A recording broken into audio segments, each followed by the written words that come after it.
18. सत्यता. भारताच्या स्वातंत्र्य लढ्यात जे महान व्यक्ती अग्रेसर होते त्यातीलच एक होते अब्दुल गफार खान. सामान्यतः लोक त्यांना सरहद्द गांधी या नावाने ओळखतात. स्वतंत्रता संग्राम चालू असताना एकदा त्यांना इंग्रजांनी पकडल्यावर ते जेलमध्ये आपला वेळ घालवित होते. इंग्रज सरकारने त्यांना सश्रम कारावासाची शिक्षा दिली होती. रोज त्यांना 20 शेर म्हणजेच जवळजवळ 40 किलो गहू दळावे लागत.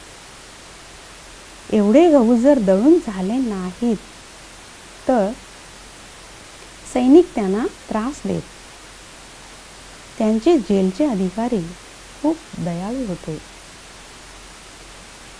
त्यांना गफार खान यांची ही हालत बघवत नव्हती.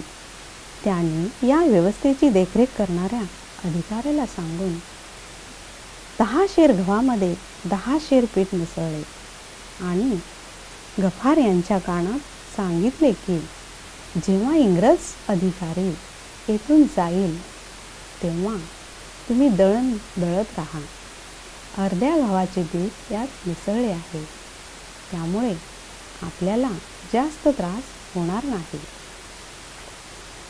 अब्दुल गफार खान म्हणाले, अधिकाऱ्याच्या डोळ्यात धूळ टाकून या शरीराचा त्रास तर दूर केला जाऊ शकतो, पण खोटेपणा करून आत्म्यावर जो डाग लागेल त्याची किंमत कोण चुकवू शकेल? मी सत्यतेच्या शक्तीच्या आधाराने आपला देश स्वतंत्र करू इच्छित आहे, लांडी लबाडीने नाही.